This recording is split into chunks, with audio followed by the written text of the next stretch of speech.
Bienvenue dans cette nouvelle édition du QG News. Au sommaire, la commission Vérité et Réconciliation, enfin mise en place au Burundi. Les membres de cet organe, prévus par l'accord de paix d'Arusha en 2000, ont été élus ce mercredi.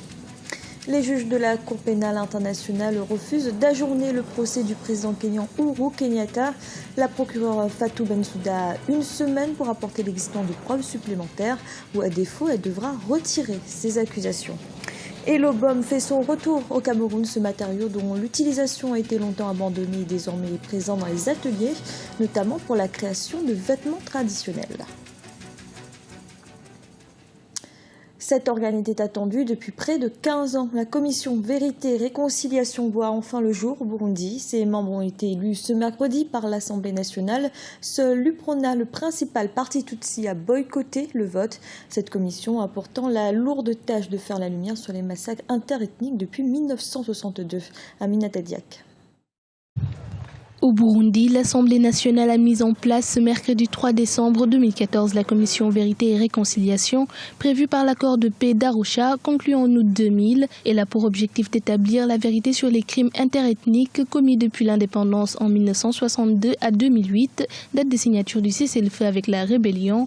11 personnes ont été choisies pour siéger à la commission, 6 Hutus, 4 Tutsis et 1 Twa, dont 4 femmes. Cependant, le vote a été marqué par le boycott des députés du principal parti Tutsi du Burundi, l'UPRONA, qui dénonce une commission qui répond aux seuls intérêts de l'ancienne rébellion Hutu, aujourd'hui au pouvoir. Nous n'avons pas pris part à ce vote afin de protester contre la mise en place d'une commission Vérité et Réconciliation qui est l'émanation de la volonté du seul parti du CNDD-FDD au pouvoir. Il faut normalement être 2 pour une réconciliation. Pour certains spécialistes, cette commission pourrait ne pas répondre aux attentes des différentes parties et des populations qui, majoritairement, veulent que les responsabilités soient établies. La commission Vérité et Réconciliation qui vient d'être installée au Burundi a peu de chances de réussir. Déjà, elle commence à être boycottée par l'UPRONA. Il y a aussi beaucoup de gens qui ont émis des critiques, notamment parce que cette commission n'a pas le volet de justice.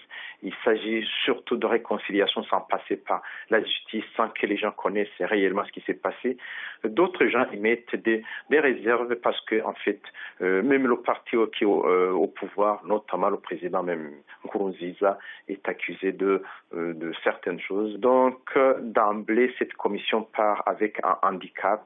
Et surtout qu'elle n'est pas vraiment le consensus de toute la nation burundaise. La commission aura 4 ans pour établir la vérité sur les crimes qu'a connus le pays. Elle a également pour mission d'identifier et de cartographier les fosses communes, proposer un programme de réparation et promouvoir le pardon et la réconciliation. En Centrafrique, cela fait 1 an que l'opération militaire française Sangaris a débuté. L'heure est donc à un premier bilan, même si la situation est encore loin d'être stabilisée.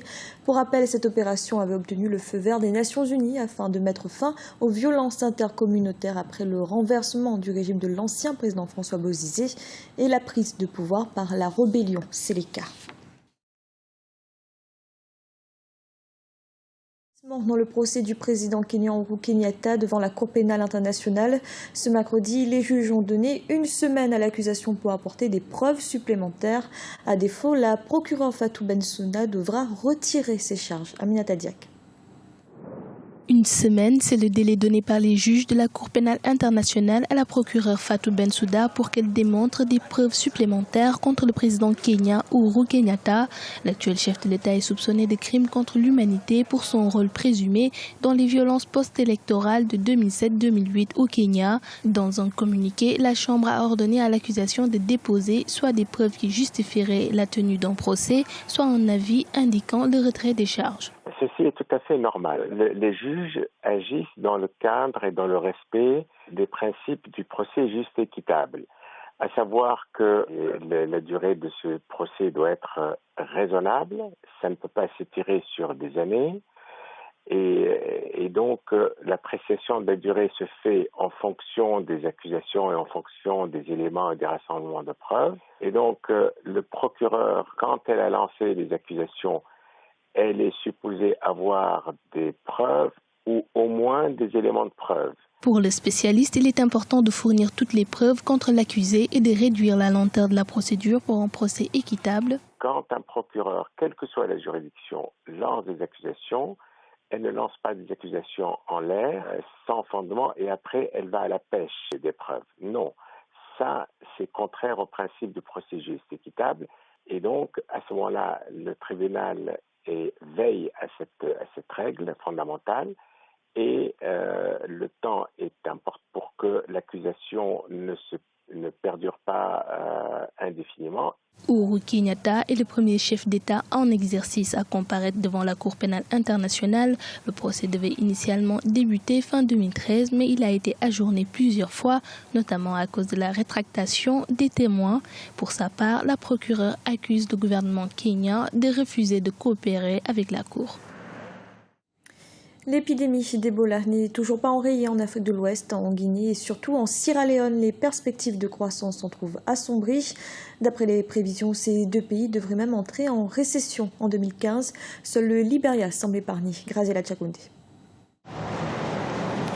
Ebola, un virus pour l'économie. Selon les dernières projections des institutions financières internationales, l'épidémie va faire plonger en récession 2 des 3 pays les plus affectés. Première victime, la Sierra Leone, qui devrait voir son produit intérieur brut se replier de 2%. En Guinée, la contraction devrait être moins sévère avec un repli de 0,2%. Il y a un ralentissement des activités économiques, le transport, le commerce, les investissements. Il y a aussi un impact social parce que, vous savez, quand il y a une épidémie de cette envergure, des regroupements, généralement, on s'en méfie. Et aussi les déplacements de personnes. Donc l'impact de l'Ebola est socio-économique. Paradoxalement, le Libéria, qui déplore le plus grand nombre de décès dus au virus, s'en sort légèrement mieux que ses voisins au niveau économique. Le pays bénéficie d'une forme de regain d'activité en raison des progrès enregistrés dans la lutte contre l'épidémie. Ainsi, le produit intérieur brut devrait progresser de 4%. Nous surveillons l'inflation. Jusqu'à présent, cela n'a pas été mauvais, mais nous sommes préoccupés par le problème de la nourriture à l'OFA, où les gens sont mis en quarantaine et les principaux marchés restent fermés. Nous nous préparons à la thésaurisation, car les gens vont accumuler de l'argent et ne pas le dépenser dans les zones urbaines, ce qui pourrait faire augmenter les prix alimentaires. En octobre dernier, les perspectives de 2015 semblaient encore prometteuses pour la Guinée et surtout pour la Sierra Leone. Mais l'épidémie qui s'est propagée dans la région a plombé l'activité économique, freiné les investissements et assombri les prévisions de croissance. Il faut dire que pour enrayer la propagation du virus, les pays touchés ont dû réduire leurs investissements publics à hauteur de 160 millions de dollars. Lumière à présent sur un matériau qui fait son grand retour au Cameroun. Il s'agit de l'obum. Cette écorce d'arbre longtemps oubliée est aujourd'hui utilisée pour la confection de vêtements, d'accessoires et d'objets de décoration. Notre correspondant Narcisse Doumbé a rencontré Valérie, l'une des promotrices de l'obum. Reportage. Donner une nouvelle vie à l'obum, cette écorce d'arbre qu'utilisaient nos aïeux africains pour se vêtir, c'est ce à quoi s'attelle au quotidien Valérie, jeune artisane camerounaise passionnée de produits forestiers. C'est au hasard d'une visite chez une tante il y a 10 ans que cette décoratrice de formation découvre cette matière. Séduite, elle en fait l'élément central de ses créations. Parmi ses œuvres, vêtements de dignitaires traditionnels et tenues de danse, mais aussi des sacs et de nombreux objets de décoration. 2 à 3 fois par mois, elle sillonne les campements de pygmées à l'est du Cameroun, sa région d'origine, pour se ravitailler. J'aime bien l'obum, j'aime bien tout ce qui est naturel. Il ne faudrait pas que nous, jeunes, on doit oublier d'où on vient. Et on doit toujours garder tout ce que nos ancêtres nous ont laissé. Pour les gardiens de la tradition, principaux consommateurs des tenues en obum, la renaissance de cette matière peut être considérée comme un atout économique pour l'Afrique, au rendez-vous du donner et du recevoir. C'est une tenue écologique, donc on peut faire beaucoup de choses avec. Et je crois qu'on n'a pas fini d'en faire. J'encourage tous ces jeunes-là à continuer à le faire. Vous savez que ce que nous déplorons, ce que je déplore le plus, c'est cette extraversion de notre économie qui nous fait consommer des produits venus de l'extérieur. Donc nous alimentons la production et les valeurs ajoutées de l'extérieur, donc les emplois des autres pays. Dans les prochaines années, Valérie aimerait sillonner les divers salons de l'artisanat organisés à travers le monde pour faire connaître son art. Mais son projet le plus ambitieux, c'est la création d'un centre de formation dans sa région d'origine afin de transmettre son savoir-faire aux plus jeunes. Elle rêve également de développer une chaîne de galeries d'art consacrée uniquement à sa matière de prédilection, l'obum. C'était le journal de la rédaction. Merci de l'avoir suivi. Retrouvez dans un instant une nouvelle édition de l'information.